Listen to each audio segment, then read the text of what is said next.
Hi, how's it going? This is Rez, and I'm calling here for YouTube, and I'm here to continue my read-along, The Dark Shadows Daybook, written by Patrick McCray, artwork by Wallace McBride. I am at 1970, page 163. 1970, The Rough Beast. An ancient snake cult forces Barnabas to become the guardian of their dark messiah. Episode 908. Mano a mano at Collinwood. Roger takes heated issue when he comes home to find that Paul Stoddard has entered without his consent.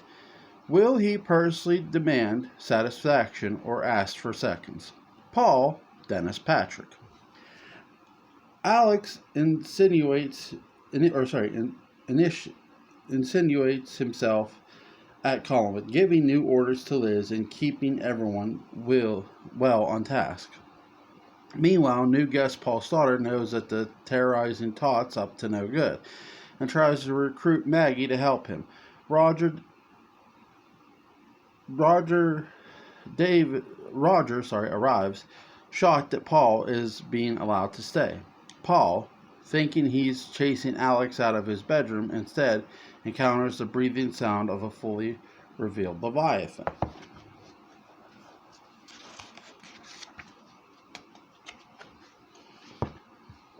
Yeah. It's impossible to watch this episode and not think of The Omen. Somewhere, Harvey Bernard was taking notes. He just had to be. At the center is Alex, the new incarnation of the Jep spawn, played here by 8-year-old David J. J had moderately active career as a child actor, but went on to other things as an adult. Because I remembered his performance in a troubling light, he was the chief reason I was dreading the episode. Well, either memory failed me or my taste have changed, and it's all too tempting to pick on child actors, as poor Jake Lloyd can attest in his Carnegie Della cheesecake stick accent, arguably upcoming for the Antichrist. Maybe, but Marie Wallace is your foster mom. You're going to pick it up in retrospect. While it can be seen as absurd, it also gives him a cold-hearted toughness that a Tennessee Twain couldn't match. Maybe we're better off. Jay pulls off his main challenge, and that's shifting from little boy to a strange, intimidating man in the space of a breath. When he gets down to the business of castigating Liz and demanding radios and portrait albums, he projects a confidence that rises above his years. Goofy looking, yes, icy and disturbing, yes, especially in that way kids can be. I have always found young children to be disquieting and unpredictable. In this episode, captures the spirit of why as a counterbalance. We see David and Roger at their warmest, and presentation of that evolved relationship has made the past 3 years worthwhile. These heroes have one more thing to fuel their fight. Another champ is Catherine Lee Scott, who has to believe Paul even as he's in paranoid frenzy. She plays kindness and honest doubt with a wonderfully subtle mix that should not be unpraised. Episode 919, 920, and 921. When Chris and Grant match wits with a killer android, will they win? Or will the werewolf, Chris Jennings, Don Briscoe? At the home of Harrison Monroe, an eerily young Charles Delaware Tate taunts Grant and Chris from the dark until a hurled object decapitates the artist, revealing him to be a synthetic human from beyond a certain an aged Delaware Tate emerges. Chris forces him to make another magic painting, as he did for Quentin, but it doesn't work to prevent his lycanthropy from transforming him. Meanwhile, a new iteration of the Leviathan Messiah, the teenage Michael flexes his muscles against Philip. The most notable thing to get out of the way is strictly mechanical. That's what's up with the episode numbering. The program had a numbering system that corresponded to the days on which they were shot and shown, with the interruptions of the multi-stage Apollo missions, which now had 3 major events worthy of news coverage: initiations, lunar excursions, and splashdowns. DS producers needed to force realignment with certain days of the week to get their numbering pattern right. The moon plays a significant role in the episode, of course, and it makes me wonder if Apollo Mania had anything to do with the timing of the Quentin storyline. His first transformation was about a month and a half before the Apollo 11 launch. While it's a nutty reach to tie them too closely together, the world's obsession with the moon certainly didn't hurt at the time. It's similar to the interest in vampires in 1967. The introduction of Barnabas Collins was shortly after Henry Kissinger confessed to being of the Nosferatu. You remember? The wild, wild West arc reaches its apex here. As tempted as I am to chide the show for letting a significant plot element go undeveloped, I also congratulate their discipline in not falling down the rabbit hole. While robots are a particular fascinating for me, the show, take note, for it may be news, is not about robots. This may come as a shock to fans of Sky Rumson, but it's nevertheless true. Could they have fit them in? Yes, clearly Charles Delaware Tate guest appearance in the DSU, that's Dark Shadows universe, and it's established that robots happen if you possess true genius. Live long enough, can create cursed paintings, and wait, that's it. Well, that explains it. Clearly Tate's power resides in anything artistic. This isn't a robot at all. It's more like a golem. A golem made to look like Roger Davis because it's a sculpture of himself. I wonder if he even knew that it would come to life when he made it.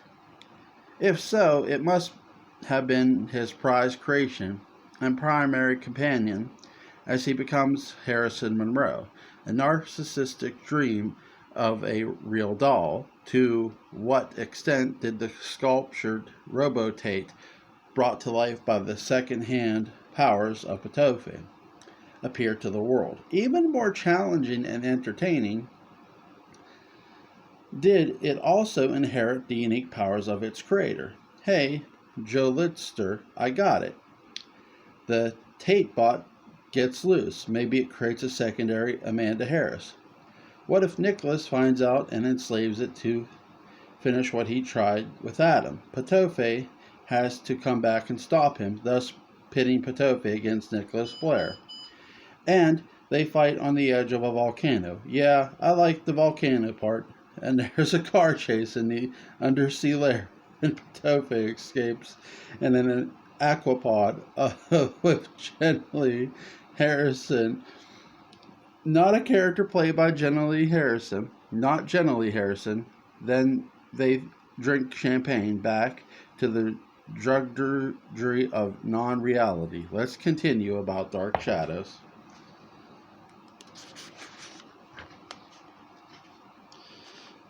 The show was never about high tech. Well, except for the high tech used to bring Adam to life. Having robots duplicates running around would imply obligations to an entirely larger story, perhaps a more interesting one. And who has time for that when there's a remake of Magnum PI to actively oppose? But even if the Ripley Raj is only a golem, it's such an interesting new dimension of mythos that I wish the show had to come back to it. At this point, the program is once again solidifying itself as a Jack Davis poster come to life, with an age-encrusted Roger Davis as the wizard behind the curtain, as well as a younger version skidding to a halt by a taut extension cord. Chris Jennings has come a long way from his existence, kinda. A year ago, where, despite being a werewolf, he scoffed at the supernatural chicanery of where, despite being a werewolf, scoffed at the supernatural canon of, holding a seance. I reread the same part. Now he stands shoulder to shoulder with the actual Quentin Collins, facing down a golem and demanding a cure from a sorcerer-touched artist. Many Collins porters just aren't made for the supernatural. They go the way of madness and wind up like Joe Haskell, but Chris isn't really from Collinsport. He's a tortured swinner, and he's learning to grab century-old men by the lapels and force them to paint. Damn them, paint. Why doesn't it work? Lack of time, lack of nuance. Maybe he's old and the painting just turns a little werewolf. Whiskers. A snout stubbling around the canvas with Cansburgers on his breath. Meanwhile, the Leviathan story loses some of its perversity but gains actual character depth. The twisted tween despot Alexander evolves into Michael, a bright and aware teenage stage of the Jevolution. He's a creature destined, like so many on DS, to be eventually undone by his capacity for love. And by that I mean his libido, the power struggle between transformation love and a mission of evil puts viewers in a moral ambiguous spot. And that's typical for the show and the medium, and maybe it's the secret to its allure. In the words of Stan Lee, bring on the bad guys. Why do we watch stories? One of the reasons is to see the change that we experience all too rarely in life. Soap protagonists kind of match us because they experience a lot of the struggle but little true change. After all, soap heroes stick around, sometimes for decades. So who changes? So short-timers destined to experience radical transformation. Other than victims, what other short-timers experience radical change? Villains. If we want to see the change we rarely get in life, it's hard not to root for them. If quietly they're the ones making things happen, and shaking the barnacles of this one lobster town. Villains have self-determination, and they reveal in it that what makes them the secret heroes, even if golems. Episode 922. When Amanda Harris has a long-delayed date with death, Julia learns that the best is yet to come. Werewolf Alex Stevens. Grant Douglas investigates the Tate House only to confront and promptly punch a werewolf. The werewolf flees and encounters Amanda Harris, who then confesses to Julia about her past. Spurned by Quentin in 1897 New York, on a really impressive bridge set, she tried to leap to her death after being greeted by an aging, dandy man, Mr. Best. Going unconscious, Amanda wakes up in a strange, otherworldly hotel lobby called the Stopping Off Place. Mr. Best agrees to keep her young until a day on which she is destined to die. She needs to find Quentin first. Decades later, she is still young as she finishes telling all to Julia. A knock on the door reveals, you guessed it, Mr. Best. There's so much going on in episode 922 that you would need to combine the powers of the Craigslist to unpack it. I mean it. And it has more Zen implications than a Kung Fu reunion movie. Right here. This minor storyline, this odd thing you ask, why are you making a big deal out of that? Aren't we just waiting for Christopher Pinnock to show up? Well, cosmically, we always are, but let's focus on Dark Shadows. Mr. Pinnock will be glad that there will be actual series Zen material later in the article. But I gotta talk about my vampire stories first. This segment is easy to write off because it doesn't really feel connected to anything as important as the Barnabas, Josette, Angelique core story. It's all kind of lotteries at the beginning of a Leviathan storyline that will be going on bafflingly months from now. Maybe it's easy to write off because while its story elements are more interesting than anything else going on, the show's treatment of them feels almost dismissive at best. Yes, I realize that they are in a hurry to get Quentin back, but once they do, they don't seem to know what to do with him. I mean it. Not here. In the stopping off place, because here, dueling with Mr. Best has a purpose, and his immortality gives him the unique sparring partner that only an anthropomorphic death could really be. Unfortunately, this is almost a case of what if someone gave a storyline and nobody showed up. Like the prior episode, Quentin, Chris, and the foppish android. This is a great idea with so little airtime and arc impact that I have to remind myself that it happened. I need to consider this essay to be my permanent post-it. There is a huge question lurking in and around the episode. And that's who's in charge. In a little over a year, we have met 3 contenders for the ultimate boss of evil in the DSU, and it can be debated which are the puppets and who is the hand. Bachelor number 1 runs an immense operation of punishment, demons, and gothic office furniture.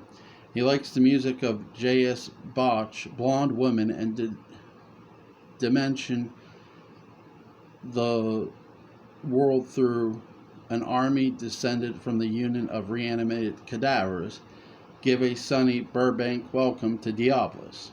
Bachelor number 2 is already hooked up but looking for a third. He and his partner may be snakes in the grass, but that's only because these natural lovers predate time itself, and they wish to bring about the rebirth of an ageless serpent god to consume the planet. Heads of an immense secret cult of powerful publishers and ludicrous fur coat wearing hipsters get out of the heat lamps of Oberon and Haza. Bachelor number 3 is the special guest star of this episode, a smooth-talking man about town. He loves fine suits, friendly wagers, and a view from the bridge. Drop in at his saloon, the stopping off place, and don't be in a hurry when you say hello to the original lady killer. You won't find out why they all call him Mr. Best, who actually runs Bartertown. I'd like to say that my money is on the caretaker, but I think I can build a more solid case for Mr. Best. Why? It's a process of elimination of limits. Oberon and Haza are much like Diablos. All 3 are obsessed with ruling the world when you can have an entire universe of planets to meddle with. Wanting to rule these balding and squabbling apes seem a tad unambitious. I guess it's to get back at the god who displaced them. But who needs to rule exchange anyway? To the upkeep and insurance are outrageous. And don't even get me started on the utilities. As I shoulder all of that burden does extends raise even a finger to help. I think we both know the answer. All existence does is take perfectly good matter and turn it into energy, leaving me to spend half the morning turning it back into matter. And existence still doesn't even have the decency to come by once a week or so and watch an episode with me for the Daybook. Well, existence, you'll get yours. You gotta sleep sometime. And when you do, bang, kabosh, maru. That's my friend, Mr. Best, your other binary half. Did I say half? I meant more than half. Death is the transition between being the nothingness. He is the Lord of nothingness. Have you ever tried to take nothing away from him? Nothing. Not just the absence of something. Nope, nothing. Nothing in a form we can't even conceive, because to do so would be to dignify it with a name. And once you describe it, it stops being nothing and becoming a thing. There you go, Mr. Best, ruler of everything. And as it goes on to become something indescribable, so what does he do? Well, he's the ruler of death. Not time. It's not psychic. No, that matter exists. He may as well do a tad of wagering on what Amanda Harris. She wants to off it by jumping from a bridge. Well, Tate created her, so who knows if she'll die. But wait, by creating matter from only imagination and from bending both matter and energy through paintings that transmute or bestow the effects of both matter and energy. Oh man, Mr. Best isn't the most powerful being in the DSU anymore. I actually think it's Charles Delaware Tate. And he still lost the babe to Quentin. Why? Because, as this episode demonstrates, Quentin can punch a werewolf right in the jaw. Yes, he can. That's the important part. He lands the ladies because he knows all of them the werewolfian weakness. We can punctuate all we want, but we turned in for a man punching a werewolf, we received. We tuned in, sorry. And that's how you get Capone. Episode 951. What's got fans and taste for booze and a mild case of pyromania. Barnabas Collins, Jonathan Frid. Barnabas, transformed by the Leviathans into a vampire and nearly biting Maggie, attacks one of their newly maintained cultists and then burns the Todd's antique shop to cinders with Jeb inside. Jeb made a mistake, and this is why we watch Dark Shadows. Yes, it's a profound mediation on, love and the past and the existential conundrum of culpability versus intent. And we just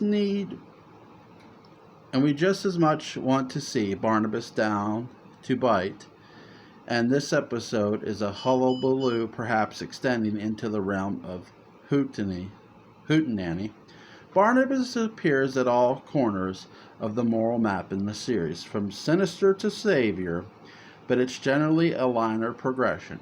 Out of step with this, the Leviathan arc's depicting of him is incredibly mercurial, and no matter how we've see him improve, they still play the monster pedal. But even within that arc, there is progression. Until there isn't. Rarely has a series had it both ways with such elegance and efficiency here. In 951, he's a feral and ferocious vampire and a tragic hero all at once. Cosmically, I blame and credit David Selby. Now there's another central hero to the series. Barnabas can be the bad guy. But since we've seen him go from bad to good guy once and now his tragic origin, it just won't stick to have him be completely evil. That's a job for Nicholas Blair. 451 reestablishes the precarious balance that's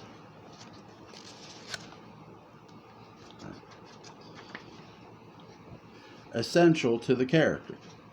And it does its theatrically as hell as an episode that's determined to entertain the audience whether they want to only see a boring soap opera or not. Turning Barnabas back into a vampire is fine. Having him attacked by a bat that comes out of a demonic box in the Fury Realm in a snake god temple, that's great television.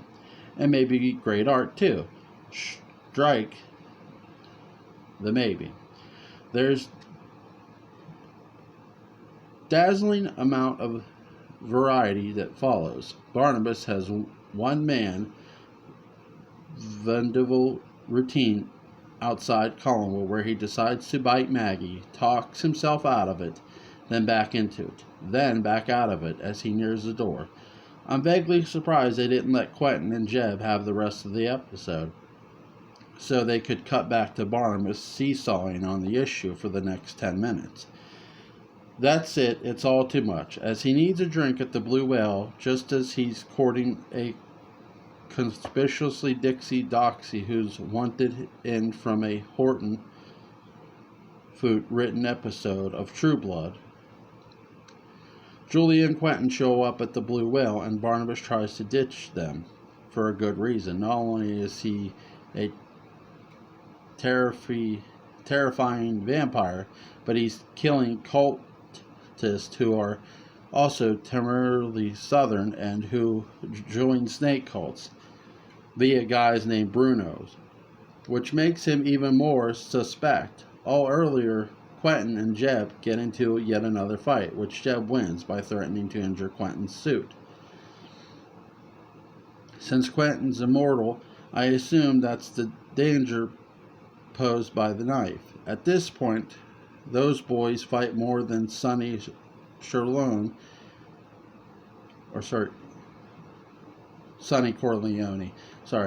Jeb and Quentin either need to duel to the death or get married, but Jeb had better do it quickly because Barnabas has had it. Torching Megan and Philip Shop is a true Sopranos moment, and it speaks to my favorite part of Barnabas, the one with a gas can and a match and its strikingly direct solution that really speaks of the no-nonsense aristocrat from 1795. OG patriarchy. It's got stuff to do, thank you, and it has unique ways of solving problems. Once it's through indulging those beatnik antique peddlers and their shaggy-haired Messiah stockboy. Mess with the hegemony, feel the horns, my friend. We sometimes think of aristocrats of Barnabas' time as fey and influential, fancy lads, but they had their staff ravage and savage entire continents before breakfast. There are many dualities and dichotomies to Barnabas Collins. My favorite is when he crosses the line between timely and to hell with it. It usually involves fire. When he goes back in time on a mission off to the side, Angelique seamlessly lies about Vicky from the gallows, and Barnabas and Ben simply shrug and douse her in flames as a response. You could tell it's therapeutic. Something here. Barnabas has been dragged through time, saw Josette commit suicide and had to stop using Just for Men on his temples, was manipulated by threats to Josette's ghost, and now is a vampire again. Then there's the whole Sky Rumson business, and taking orders from Michael and Alexander. I'm amazed that this is all he does. There are few things as satisfying as a fed-up Barnabas Collins declaring war upon Jeb and all the Leviathan. But Barnabas doing all these things while committing arson is right about there. Episode 953. Love is in the air for Jeb, but with Nicholas in the house, a dead man may be the only one grinning. Nicholas Blair, Humpert Allen Alstrado. Nicholas returns to the ring in Jeb for his desire to stray from his Leviathan destiny. As he and Bruno increase the pressure on the Leviathan Messiah, Carolyn has dreams suggesting Jeb's connection to Paul's death. Digging up his body, the heroes see that Paul is dead, but grinning madly. The cosmology of Dark Shadow's universe just mopped itself up, and it's about time. It's shameful for a franchise like that to walk around with its Leviathan transformation chamber looking like Willie's bedroom, and there's only one man who can tidy up the cosmology with a lemon-fresh continuity, making it both the candy mint and the breath mint of television horror. If continuity has a name, it must be Humpert. You were expecting someone else? Quickly into Jeb's tenure. It's clear where this is going. Barnabas is again fully weaponized and strapped into the DB5 of purpose, which is what happens when you mess with the ghost of his girl and put him in on a liquid diet. Quentin's in the ring, and Roger's coming home, so God help the forces of evil when he puts down his 30-year-old. Fine. Indefinitely blended to clear the property, Jeb can be sent packing any moment, with an overdose of bonbons. Most important, Jeb has quickly learned to hate his monsters monstrous form and loins for humanity, following the DS tradition of assimilation by infatuation. It's happened before and will happen again. Nicholas may have been assigned to the job specifically because he has experience with chucking his ignoble responsibilities in the name of loving a gal from Collinsport. He knows full well that it leads to only one place: cleaning Diablo's litter box for all eternity. This is the first storyline I can recall where the villain is just as eager to end it as the heroes. It's a sophisticated move on the part of the show and brings a wonderful ambiguity to the proceedings. Other villains have followed initial instincts towards wickedness, tampering them with a high order considerations of other choices. In the case of Jeb, his heart generally is in the right place, and his lawful evil alignment that forces him to go down a dark road. And is alignment really that bad? Is his alignment really that bad? Or is it just his job? Jeb, like many of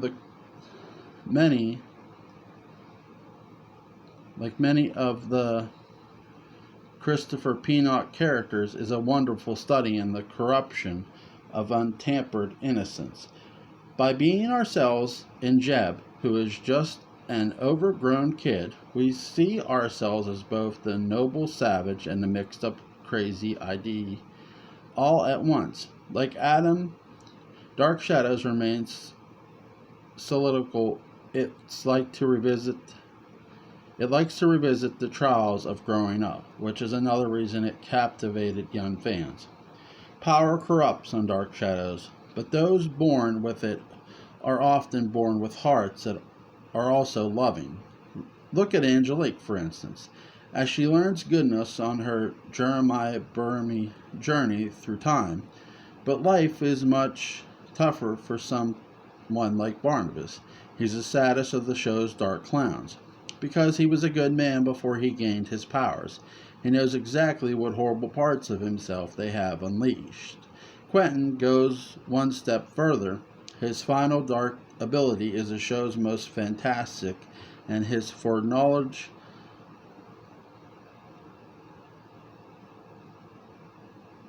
leads him to be the most conservative when he can afford to be his least. You can't keep a good monster evil these days. In other words, Jeb and the show need a guiding hand of malevolence, and that guiding hand wears a natty gray glove. For seasoned viewers, this is a much needed delight. We've been gone from 1897 for almost 2 months. We've been spoiled by Count Patofe, the ex of Paul's return, the domestic displeasures of the Todds, and the mechanications of their marble-mouthed tots, set with the unwelcome determination of a hangover from the high living of the last flashback with the return of Nicholas Blair. We're treated to an unapologetic villain with a goal, allowing us to pull for Jeb and feel heartbroken rather than fear when he strays. Nicholas is a curbed villain, however. He's no longer the freewheeling contractor for the devil. He's a number of runs down or up, depends on how you look at satanic promotions. Either way, he's clear working on his way back up from the mailroom. His presence also puts the purposely vague Leviathans into a much-needed context.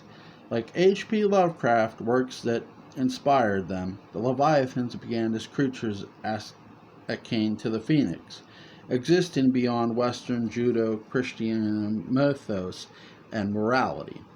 As scary as that kind of unknowingly naturally can be,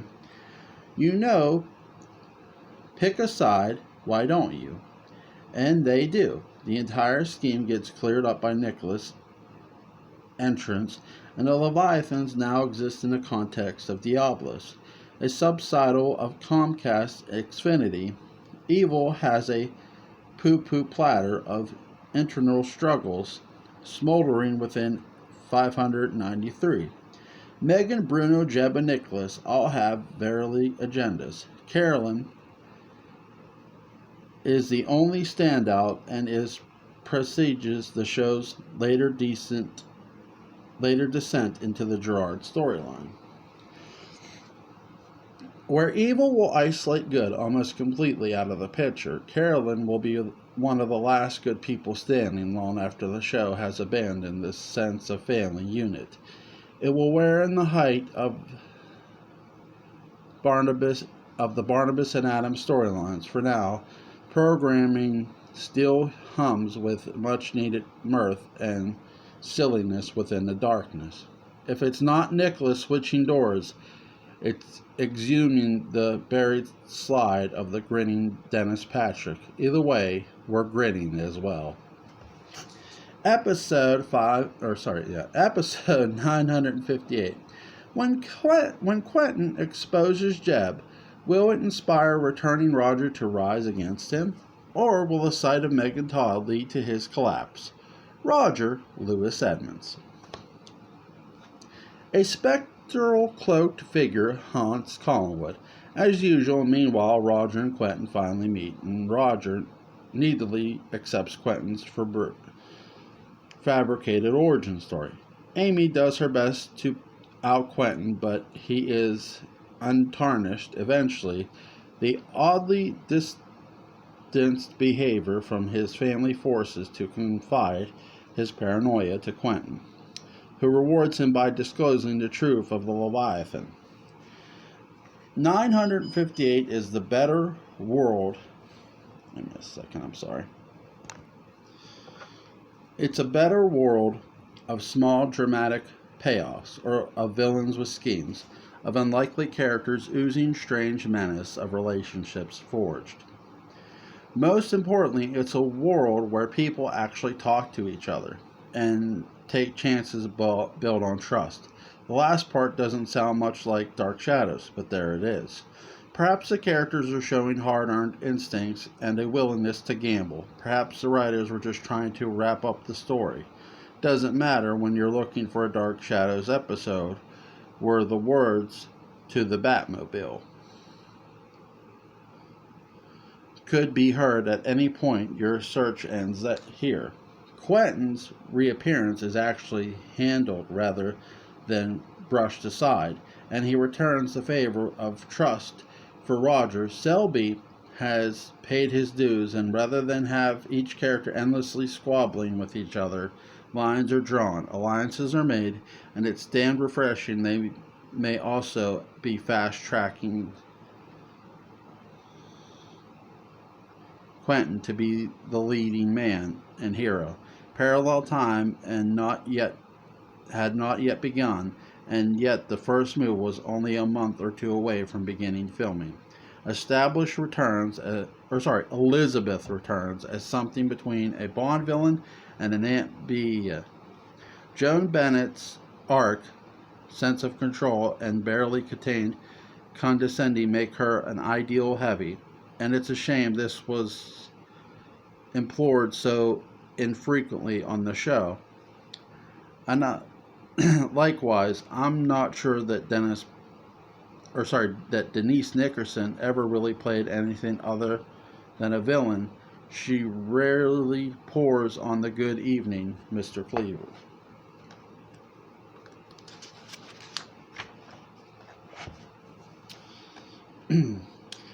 Here, she was reportedly a precocious, salty character off camera, and so the vaguely insincere nature of Amy's sweetness actually rings true.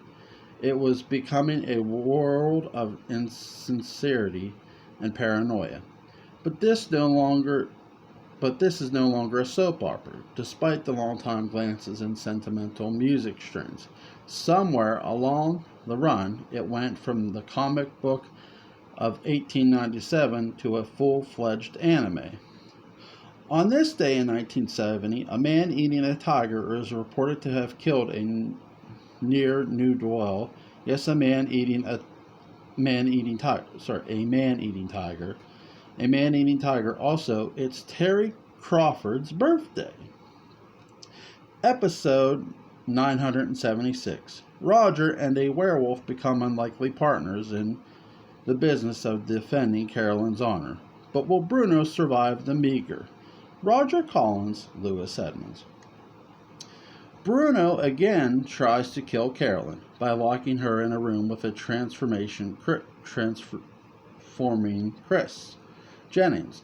Roger comes to the rescue, clocking Bruno and saving his niece. Later, Bruno persuades Carolyn to meet him, and the werewolf stops his assassination attempt by muzzling Bruno's due to death.